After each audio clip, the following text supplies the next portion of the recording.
The wrench slipped from my greasy fingers as I heard my wife's laughter echo through the kitchen window above me.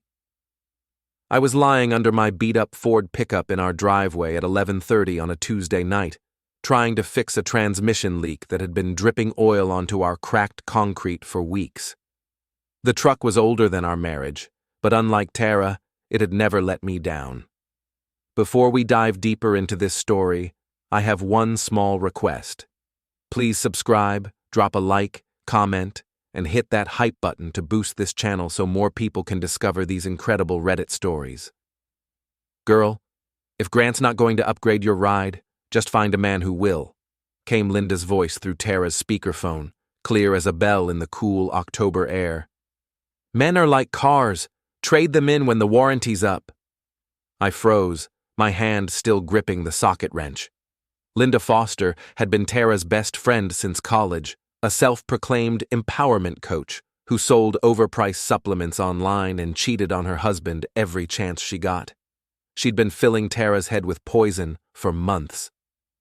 "You're terrible," Tara giggled, but I could hear the consideration in her voice. "Grant's not that bad. He's just practical." "Practical doesn't pay for designer yoga pants, honey. You know Brian at the dealership says a real man takes care of his woman. When's the last time Grant bought you something nice?" Brian Stokes. I should have known that slick-haired car salesman would come up. Tara had been mentioning him more and more lately, always in the context of what real men did for their women. Brian drove a leased BMW and wore cologne that could choke a horse, but apparently that made him more of a man than someone who actually owned his vehicles outright. "Maybe you're right," Tara said, her voice dropping to a conspiratorial whisper. "I mean, what's the point of being married to someone who acts like we're broke when I know he's got money saved up?" My jaw clenched. I'd been saving for years, building a nest egg that Tara didn't know the full extent of. I came from nothing. My dad was a factory worker who drank away half his paycheck, and my mom cleaned houses to make ends meet. I'd sworn I'd never live paycheck to paycheck, so I lived modestly and saved aggressively. Tara knew I had some money put away, but she had no idea I was sitting on nearly $200,000 in various accounts. "That's what I'm talking about," Linda continued. "You're too hot to be driving that old Honda and shopping at Target. Brian's been asking about you again, hasn't he?" "He has," Tara admitted, and I could practically hear her smiling. "He said, if I ever got tired of being underappreciated, he'd show me how a woman should be treated." The wrench slipped again, clanging against the transmission pan. I'd heard enough. I rolled out from under the truck and wiped my hands on an old rag, my mind already working. 28 years old, and I was being sized up like a used car by my own wife. Well, if Tara wanted to see what life was like without me, maybe it was time for a demonstration. I walked quietly to the side of the house and peered through the kitchen window. Tara was pacing around our small kitchen in her pink pajamas, phone pressed to her ear, gesticulating wildly as she talked. She looked excited, energized in a way she hadn't been around me in months. "I just need to figure out how much he's really worth," she was saying. "I mean, if I'm going to make a change, I need to know what I'm walking away from." "Smart girl," Linda replied. "But don't wait too long. Men like Brian don't stay single forever, and you're not getting any younger." I'd heard enough. I slipped back to the truck and made some noise with my tools, giving Tara time to end her call. By the time I walked into the house, she was sitting at the kitchen table scrolling through her phone, the picture of innocence. "How's the truck coming?" she asked without looking up. "Fixed," I said, washing my hands at the sink. "Should run fine now." "That's good." She still didn't look at me. "I'm going to bed." "Tara," I called as she headed toward the stairs. She turned, and for a moment I saw something in her eyes, guilt, maybe, or anticipation. "Yeah? We should talk soon, about our future." A flicker of panic crossed her face, but she covered it quickly. "Sure, whatever you want." As she disappeared upstairs, I sat down at the kitchen table and opened my laptop. If Tara wanted to know what I was worth, and if she was already shopping for my replacement, then maybe it was time to give her exactly what she was asking for, but not in the way she expected. I spent the next hour researching bankruptcy lawyers and apartment rentals in the worst part of town. If my wife wanted to see what life looked like without my financial stability, I was going to give her a front row seat. And when she inevitably ran to Brian Stokes with his fancy car and empty promises, well, that's when the real fun would begin. By the time I went to bed, Tara was already asleep, or pretending to be. I lay there in the dark, listening to her breathe, and planned my next move. She'd taught me something valuable tonight, that loyalty was just another word for stupidity, and love was a luxury that could be traded in for a better model. Well, I was about to teach her something too. Class was about to begin. 3 days later, I was sitting in the office of Marcus Wheeler, a bankruptcy attorney whose advertisements ran during daytime television. His office smelled like stale coffee and broken dreams, which was perfect for what I needed. "So you want to file for bankruptcy without actually filing for bankruptcy," Wheeler said, adjusting his thick glasses as he looked over the documents I'd brought him.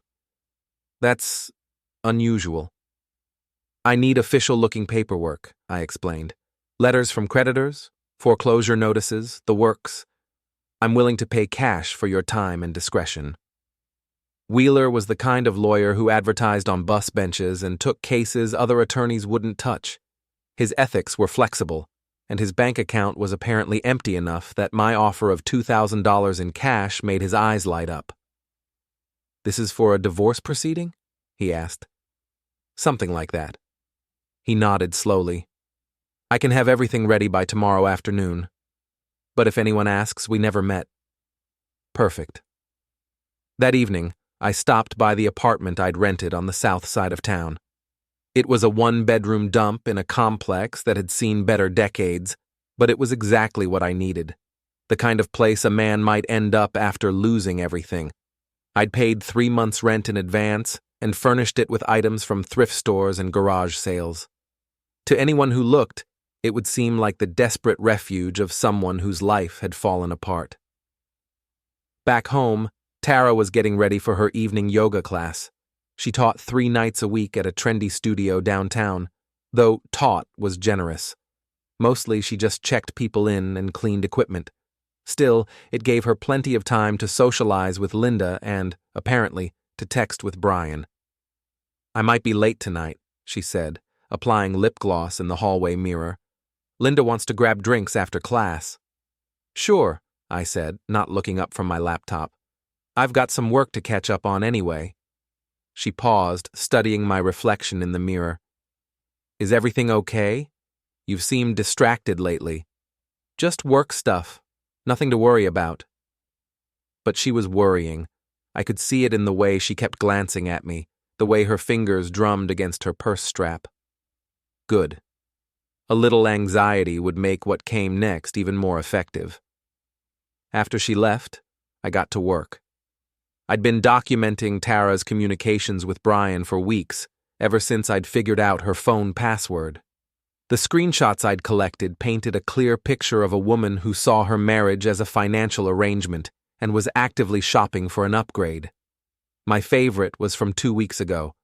"Grant's sweet, but he has no ambition. Brian says he could get me into a luxury apartment downtown. Maybe it's time to think about what I really want." And Brian's response, "You deserve better than a guy who drives a pickup truck and thinks Olive Garden is fine dining. I could show you how the other half lives." There were dozens more. Complaints about my clothes, my car, my refusal to take expensive vacations. But the worst were the ones where she and Linda joked about my financial situation, trying to figure out exactly how much money I had and whether it was worth staying married for. I printed out the most damaging exchanges and put them in a folder labeled evidence. Then I called my friend Mick from the boxing gym where I worked out 3 times a week. "Grant, what's up?" Mick answered on the second ring. He was a former Golden Gloves champion who now trained kids and out-of-shape guys like me who needed to hit something after a long day. "I need a favor," I said. "And it might get a little weird." Weird how? The kind where you pretend you don't know me very well if anyone asks. Mick was quiet for a moment. This about Tara? Yeah. Say no more, what do you need? I explained my plan and Mick listened without interruption. When I finished, he was quiet for a long moment. That's either brilliant or completely insane, he said finally. Probably both. You in? Hell yes. That woman's been looking down her nose at everyone at the gym for months. Time she learned what the real world looks like. The next morning, I put phase 1 into motion. I called in sick to work, the first time I'd used a sick day in over a year, and drove to Wheeler's office to pick up my fake bankruptcy paperwork. The documents looked official enough to fool anyone who wasn't a lawyer, complete with court seals and legal jargon about asset seizure and debt restructuring. Then I went to the bank and withdrew $10,000 in cash, leaving just enough in our joint checking account to cover the mortgage payment. I moved the rest of my money to accounts Tara didn't know about, effectively making myself look broke on paper. When Tara got home from her morning yoga session, I was sitting at the kitchen table with the bankruptcy papers spread out in front of me, my head in my hands. "Grant," she said, setting down her yoga mat, "what's all this?" I looked up, making sure my expression was appropriately devastated. "We need to talk." She sat down across from me, her eyes scanning the documents. I watched her face change as she read the headers: notice of asset seizure, bankruptcy filing, foreclosure proceedings. "I don't understand," she said, her voice getting higher. "What is this?" "I've been trying to figure out how to tell you," I said, pushing the papers toward her. "The engineering contract I've been working on fell through. The company's claiming I breached the agreement and they're suing me for damages. My lawyer says bankruptcy is the only option." It was a beautiful lie, built on just enough truth to be believable. I had been working on a major contract, and there had been some disputes about specifications, though nothing that would actually result in a lawsuit. Tara picked up the foreclosure notice with shaking hands. "They're taking the house?" "Everything. The house, the truck, my savings accounts. We've got 30 days to vacate." But what about your emergency fund? You always said you had money put away." "Gone. I had to pay the lawyers, and there were penalties." I let my voice trail off, the picture of a man who'd lost everything. Tara stared at the papers for a long moment, and I could practically see the calculations running through her head. No house, no savings, no financial security. Just me, broke and broken, with nothing to offer but a failing marriage and a pile of debt. "I need some air," she said suddenly, standing up so fast her chair scraped against the floor. "I need to think." "Tara, wait!" But she was already grabbing her purse and keys, practically running for the door. I listened to her car start and pull out of the driveway, then allowed myself a small smile. Phase 1 was complete. I gave her an hour to process, then sent a carefully crafted text. "I know this is a lot to handle. I'm sorry I couldn't protect us from this. I understand if you need space to figure things out." Her response came back almost immediately. "I just need some time. Staying at Linda's tonight." Perfect. That would give her plenty of time to discuss her options with her best friend, and I had no doubt what conclusion they'd reach. A broke husband was worse than no husband at all, especially when there was a backup plan waiting in the wings. I spent the evening moving some of my belongings to the rental apartment, making sure to leave behind anything that looked valuable. When Tara came back to pack, I wanted the house to look like we were actually preparing to lose everything. My phone buzzed around 10 o'clock. A text from Tara. "We should talk tomorrow, about our options." I knew what that meant. She'd made her choice, and it wasn't me. But that was fine, because I'd made mine too. Class was about to begin, and my wife was about to learn the most expensive lesson of her life. The next morning, I was loading boxes into my truck when Tara pulled into the driveway. She'd been gone for 2 days, and when she got out of her car, I could see she'd made some changes. New highlights in her hair, fresh manicure, and a yoga outfit, that definitely hadn't come from Target. "Grant," she called, walking toward me with the kind of determined stride I recognized from when she was about to ask for something expensive. "Hey," I said, not stopping my work. "Thought you might want to start packing your things. We don't have much time." She winced at the reminder of our supposed financial ruin. "That's actually what I wanted to talk about." I set down the box I was holding and turned to face her. "Okay. I've been thinking about everything, about our situation, and..." She took a deep breath. "I think maybe we should consider a separation." There it was. I kept my expression neutral, even though inside I was celebrating. "A separation?" "Just temporarily," she said quickly. "Until you get back on your feet. I mean, we're both going to be stressed and broke, and maybe it would be better if we didn't have to worry about each other right now." "Where would you go?" "Linda said I could stay with her for a while, and maybe I could get some hours at the yoga studio, help pay for my own expenses." I nodded slowly, as if I was actually considering this generous offer. That might be smart. No point in both of us going down with the ship. Relief flooded her face. "Really? You're not angry?" "Tara, I can't even afford to keep you in the lifestyle you're used to. Maybe this is the best thing for both of us." She stepped closer, and for a moment I thought she might actually feel guilty about abandoning me in my hour of fake need.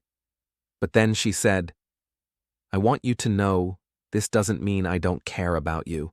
It's just practical." Practical. The same word she'd used when talking to Linda about trading me in for a newer model. "I understand," I said. "You've got to look out for yourself." "Exactly." She seemed relieved that I was being so reasonable. "I'll come by later to get my things." "Take your time. I'll probably be at the new place, trying to get settled." She nodded and headed back to her car, then paused. "Grant, I hope things work out for you. I really do." "Thanks, Tara. That means a lot." I watched her drive away, probably heading straight to Linda's to celebrate her narrow escape from poverty. Or maybe she was going to see Brian, to let him know she was finally available for that upgrade he'd been promising. Either way, she'd just made the biggest mistake of her life. That afternoon, I moved the last of my belongings to the apartment and took some photos to document my new living situation. The place looked appropriately desperate. Mismatched furniture, bare walls, and a general air of defeat that would play perfectly on social media. Then I drove to Brian's dealership. Stokes Luxury Motors sat on a prime piece of real estate downtown, all glass and chrome with rows of expensive cars gleaming under the afternoon sun. Brian was easy to spot. He was the one in the expensive suit talking to a young couple next to a red Corvette, his arms spread wide as he explained why they absolutely needed the extended warranty package. I parked across the street and watched him work. He was good at his job, I'd give him that. Confident, smooth, the kind of guy who could convince you that leasing a car you couldn't afford was actually a smart financial decision.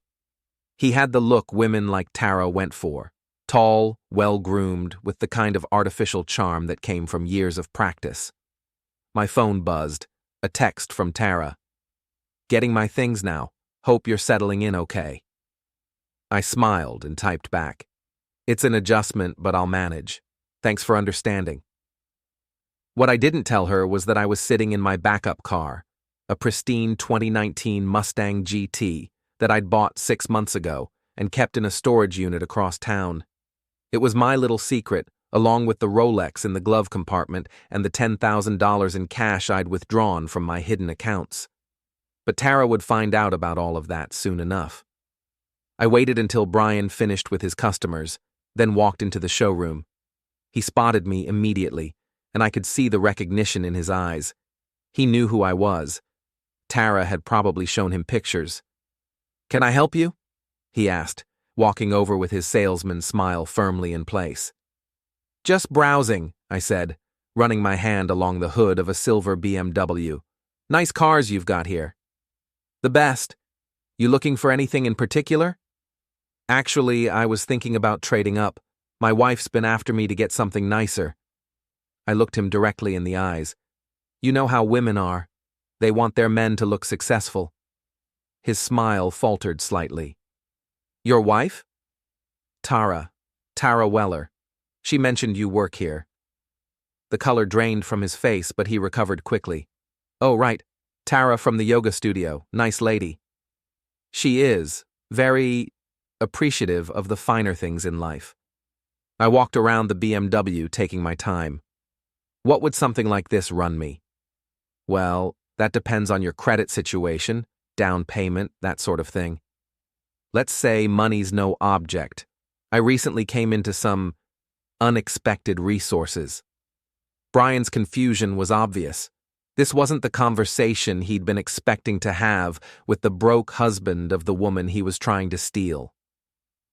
I'd have to run some numbers, he said, carefully. No rush. I'm still weighing my options. I pulled out my phone and pretended to check a message. Actually, I should probably talk to Tara first.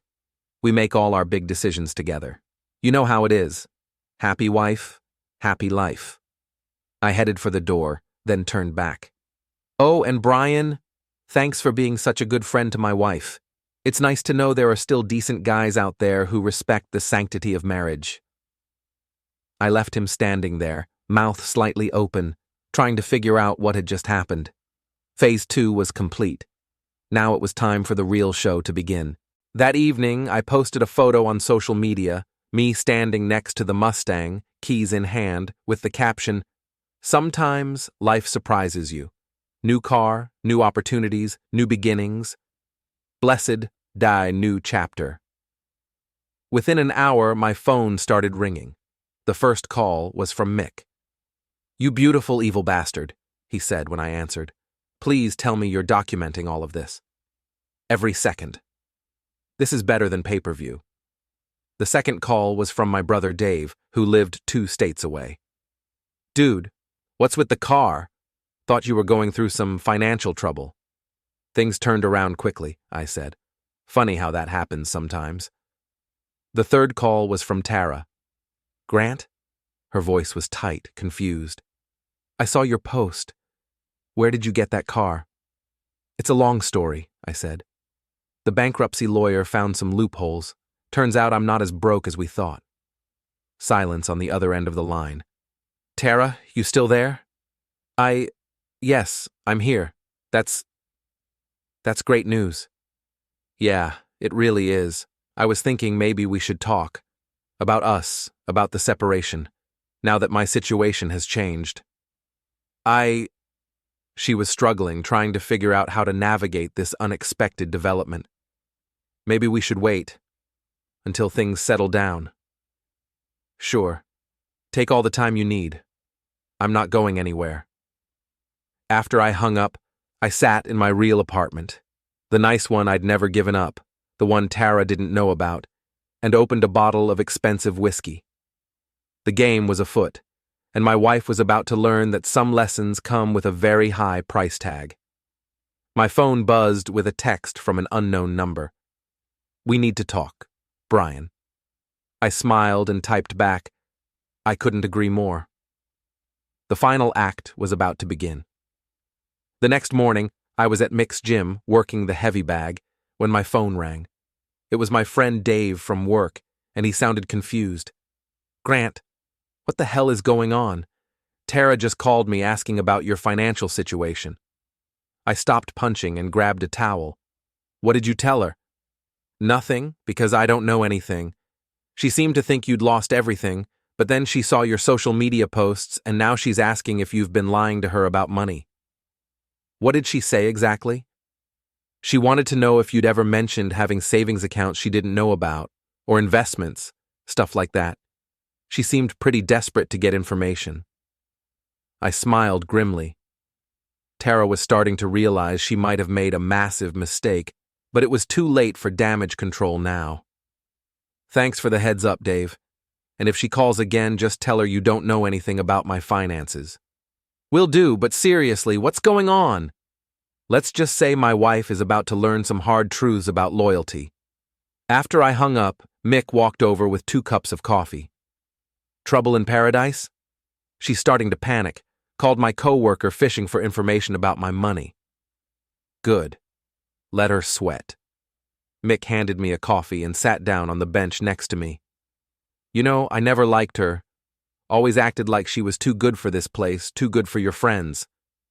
Yeah, well, she's about to find out what life looks like without those friends. As if on cue, my phone buzzed with a text from Tara. Can we meet for lunch? I think we need to talk about everything.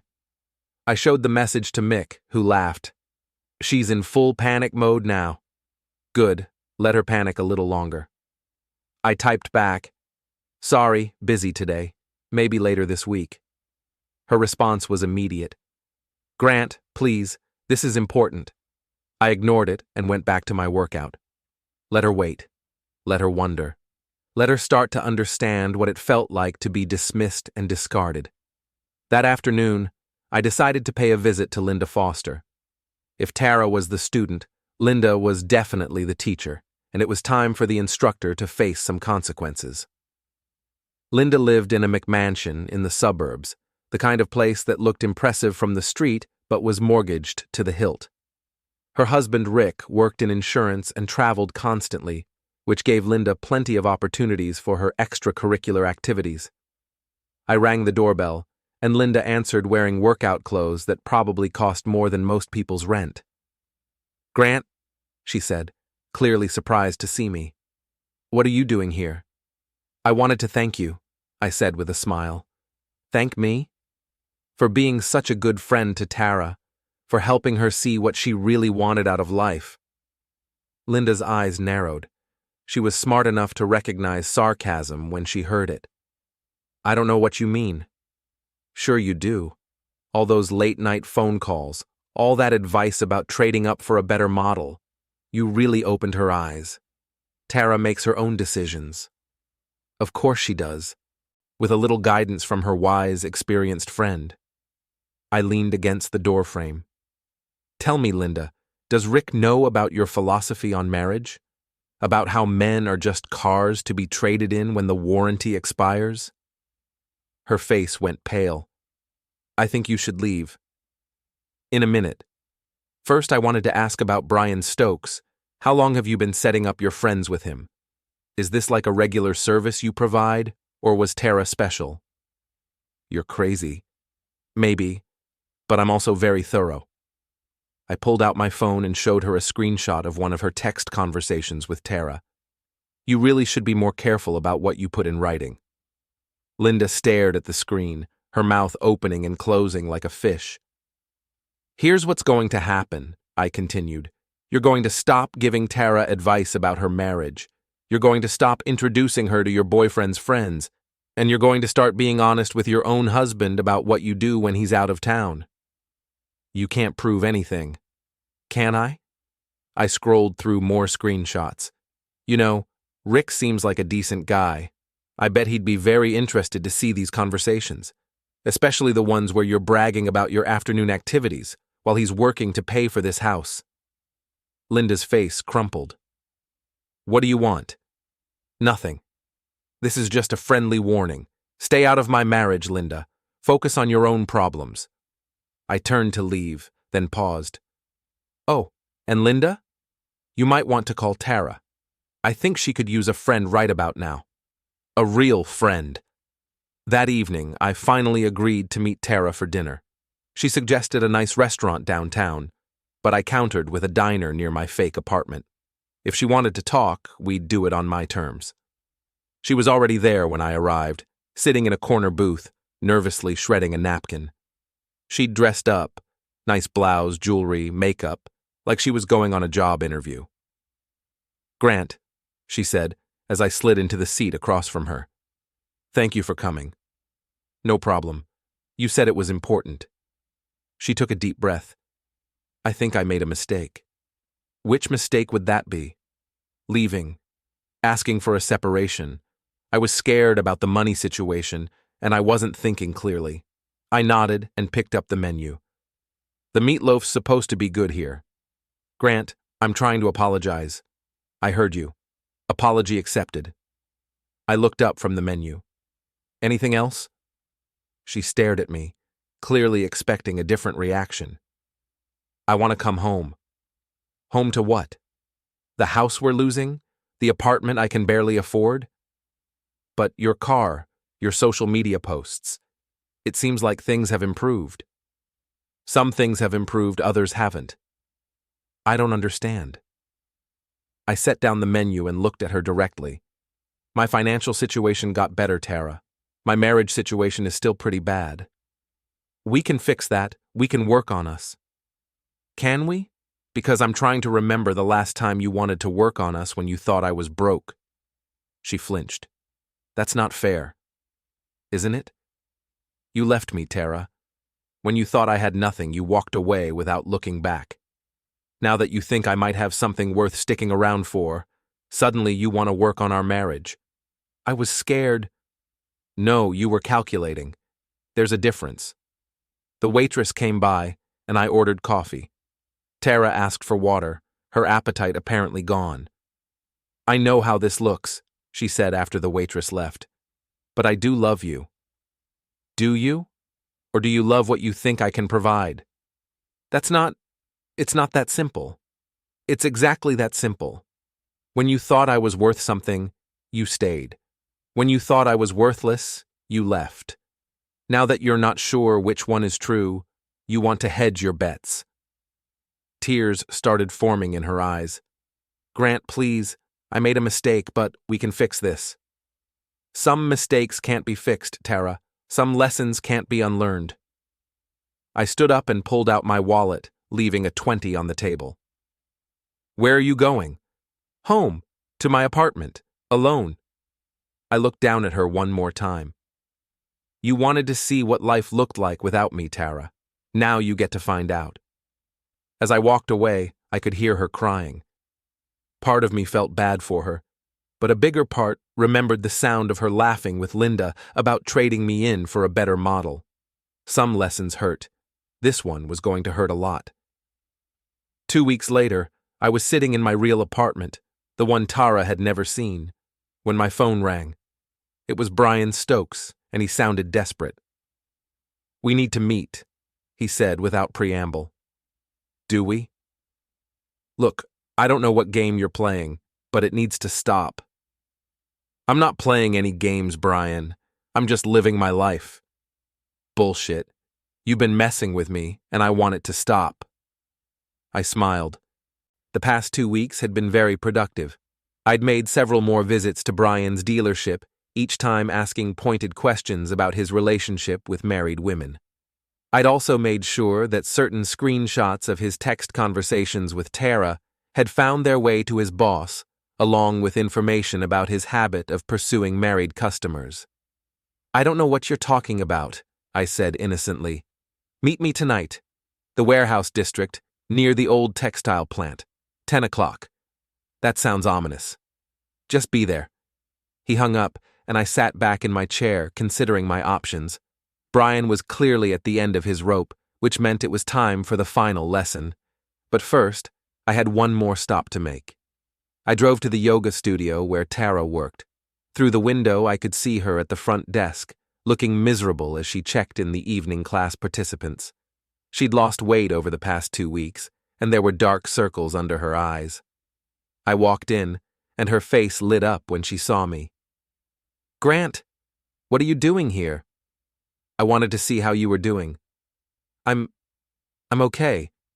Are you here to work out? No, I'm here to give you something. I pulled an envelope from my jacket and set it on the counter. What is it?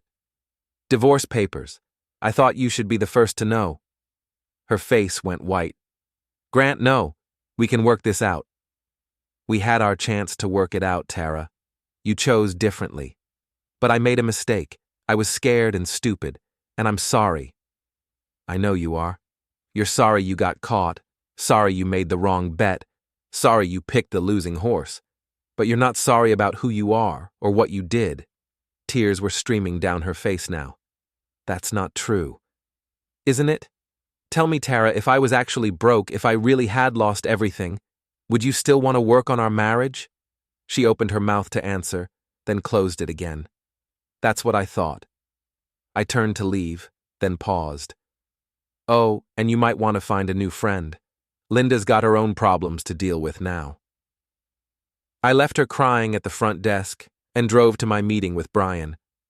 The warehouse district was exactly the kind of place where bad decisions went to fade. Empty buildings, broken streetlights, and the lingering smell of industrial decay. Brian was waiting by his BMW, smoking a cigarette with shaking hands. "You came?" he said when he saw me. "You sounded like you had something important to say." "I want you to back off. Whatever you think you know about me and Tara, just let it go. What I know is that you've been sleeping with my wife and helping her plan to leave me for your money. She came to me, man. I didn't pursue her. No, you just made it clear you were available whenever she was ready to trade up." Brian threw down his cigarette. "Look, it's over, okay? She doesn't want anything to do with me now that she knows you're not actually broke." "Ah, so you do know about that." "She told me everything. About the fake bankruptcy, the apartment, all of it. You played her." "I gave her exactly what she said she wanted. A chance to see what life looked like without me. Not my fault she didn't like the view." "You're sick." "I'm thorough. And speaking of thorough, how's work going? I heard your boss had some interesting questions about your sales techniques." Brian's face flushed red. "You snake. You've been sabotaging me." "I've been sharing information. There's a difference. I could lose my job because of you. You could lose your job because you've been using your position to seduce married customers. I just made sure the right people knew about it." Brian stepped closer, his hands clenched into fists. "You think you're so smart, don't you? Smart enough to know that men who sleep with other men's wives usually aren't the fighting type. Try me." I looked at him for a long moment. This man who had helped destroy my marriage, who had promised my wife a better life if she'd just abandon her commitments. He was soft, pampered, used to getting what he wanted through charm and manipulation rather than effort or sacrifice. "Here's what's going to happen, Brian. You're going to leave town, find a new job, start over somewhere else, and you're going to stay away from married women." "Or what?" "Or I'll make sure everyone in this city knows exactly what kind of man you are. Your boss, your co-workers, your family, your friends. I'll make sure that every time someone Googles your name, they find out about your hobby." "You can't do that." "Can I?" I pulled out my phone and showed him a website I'd created. "Brian Stokes, what you need to know. It's amazing what you can do with social media these days." His face went ashen as he scrolled through the screenshots, the documented timeline of his pursuit of my wife, the testimonials from other women he'd targeted. "This is harassment. This is consequences. Something you've managed to avoid most of your life, but not anymore." "Please," he said, and his voice cracked. "I'll lose everything. Now you know how it feels." I turned and walked back to my car, leaving him standing alone in the empty parking lot. As I drove away, I could see him in my rearview mirror, still staring at his phone, finally understanding that actions have consequences and that some games come with a very high price. The next morning, I heard through Mick that Brian had put in his resignation at the dealership. 2 days later, Tara signed the divorce papers without contesting anything. Linda's husband filed for divorce the following week, after receiving a very detailed email about his wife's activities.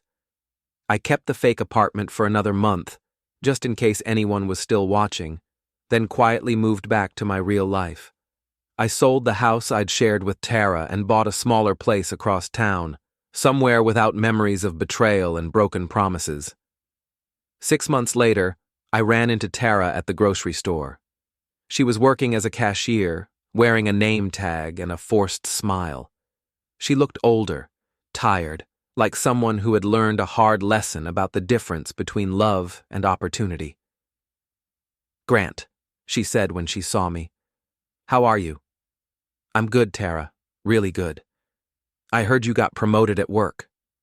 "Yeah, things have been going well." She nodded, scanning my groceries with mechanical precision. "I'm glad.